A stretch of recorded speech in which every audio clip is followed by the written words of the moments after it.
ఆంధ్రప్రదేశ్ ఎన్నికల ఫలితాలు ఇప్పుడు ఢిల్లీలో ప్రకంపనలు సృష్టిస్తున్నాయి. అయితే ఢిల్లీలో చంద్రబాబు నాయుడు కీలకం కానున్నారు. అయితే దీనికి సంబంధించి చంద్రబాబు నాయుడు ఈరోజు 11 గంటలకి పవన్ కళ్యాణ్తో కలిసి ఢిల్లీలో ఎన్డీఏ మీటింగ్ కి హాజరవడానికి వెళ్లనున్న నేపథ్యంలో అసలు చంద్రబాబు ఆంధ్రప్రదేశ్ కోసం ఏం నెగోషియేట్ చేస్తున్నారు ఏంటి అంటే చంద్రబాబు నాయుడు ఈరోజు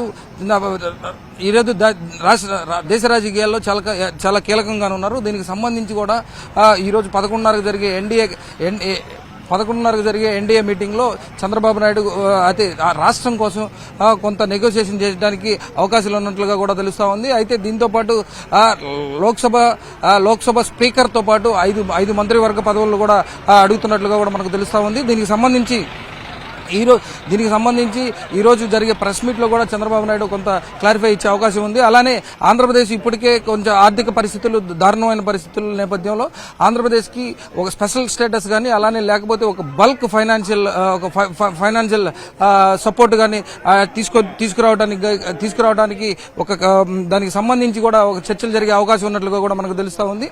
అలానే దీంతో పాటు చంద్రబాబు నాయుడు కేంద్రంలో కీలకం కానున్న నేపథ్యంలో అంటే ఆంధ్రప్రదేశ్ కి ఎటువంటి బెనిఫిట్స్ అయితే తేగలరు దాని మీద ఇప్పటి వరకు కూడా అంటే ఎన్నికల్లో ఇంత భారీ మెజార్టీ వచ్చినప్పటికీ కూడా ఇప్పటి వరకు కూడా చంద్రబాబు నాయుడు ఒక పదవి పని నేపథ్యంలో ఇప్పుడు 10 గంటలకు జరగనున్న ప్రెస్ మీట్ లో పూర్తి స్థాయిలో కూడా అసలు ఏంటి అతని వ్యూ ఎలా ఉండబోతుంది ఏంటి అనేది అని కూడా తెలియజేసే పరిస్థితి అయితే ఉంది.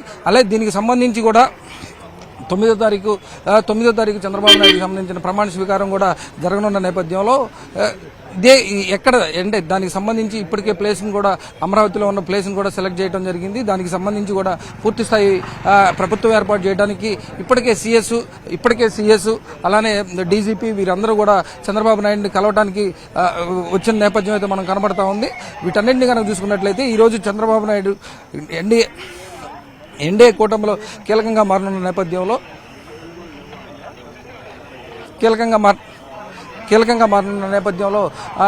కొంత అంటే నెగోషియేషన్ అంటే పూర్తి స్థాయిలో కూడా